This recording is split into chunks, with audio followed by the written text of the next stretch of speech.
gospel begins with these words. The apostles gathered together with Jesus and reported all they had done and taught. And he said to them, "Come away by yourselves to a deserted place and rest a while."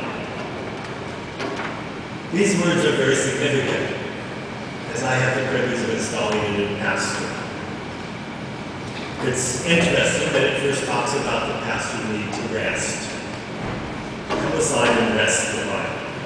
But in the Bible, rest has a very rich meaning. The word for rest in Hebrew is Sabbath. And so it reminds us of what Sunday, the Sabbath rest, is about. To rest is to be in the presence of Jesus, who energizes us, who gives us joy, who renews us by just being in his beloved presence. Rest does not mean that we retire from our mission for Christ, but it means being refreshed and renewed by being close to him in the Eucharist, in our family, in the parish family.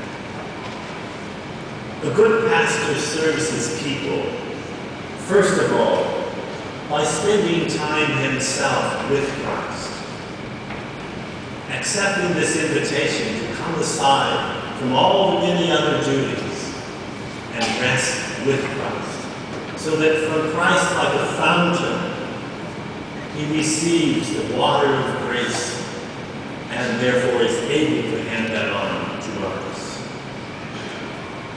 To rest means that we're called to be holy in union with Christ, not just to act holy. Then we're told, as the gospel continues, that Jesus' heart was moved with pity for the people because they were like sheep without a shepherd. And so he began to teach them. These words are also full of meaning for us today, as I have the privilege of installing a new pastor. The compassion of Jesus, when he looked upon the crowd, moved him to teach, to speak to them about the kingdom of God, and to teach them the way, to move away from what is sin and a false direction, and to come into the kingdom of God. The last words Jesus said before ascending to heaven to his apostles were, "Go teach all nations." When St. Paul wrote to St. Timothy, he gave this advice to him: proclaim the word. Be persistent whether it is convenient or inconvenient. Convince, reprimand, encourage through all patience and teaching. A good pastor then serves his people by faithful preaching and by solid teaching. And to teach well, there are three qualities that a pastor must have. He must trust the truth with full confidence that the truth is a great gift from God for every human being. Secondly, he must speak this truth in love. And thirdly, he must conform his whole life to the truth and love of God.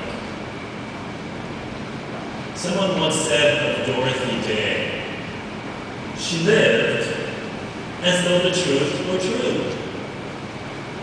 That's the heart of moving into holiness.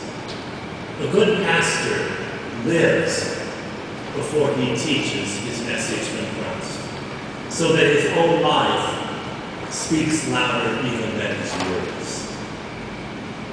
He also trusts that all of the truths that are revealed by God and handed down in the church, that all of them are good for him and for all his people. Even the ones that are not popular, even those that require sacrifice and courage to accept, and then to live. This is why in the heart of the Mass, right after I finish my homily, the new pastor will lead everyone in the profession of their faith to show our commitment to the truth of our faith together. And he will lead because he's the first teacher here in the parish of the people. The third part of today's readings that is especially appropriate for a new pastor is found in our second reading, where St. Paul writes about the duties that were reflected in Jesus himself. St. Paul writes, Christ is our peace. He broke down the dividing wall of enmity so that he might reconcile us with God and in one body through the cross. This work of reconciliation, of overcoming divisions, of breaking down walls that separate us, is very much the work of Christ, and therefore it is very much the work of the pastor and of all of his people. For there are always divisions that need to be overcome within families, within communities. And so a pastor is always working to overcome, with God's help, any divisions, hard feelings, and anything that needs to be reconciled. Christ sent the apostles to the lost sheep, those that for whatever reason are scattered and do not now come to participate regularly in their parish. So that's part of the work of Christ that continues through the pastor and his people. This work of reconciliation is always needed, and it's represented by the fact that the pastor gives confessions.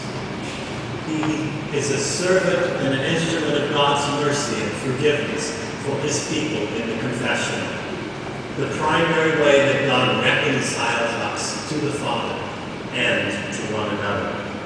And so as a good spiritual father, he generously provides time for the confessions of his people, as he himself regularly receives this sacrament. I have full confidence that Father Alonso has the desire to serve you like Christ, that he wishes to speak the truth in love, and that God desires to use him as a servant of unity, reconciliation, and mercy. And so, with great joy, I install him now as the new pastor.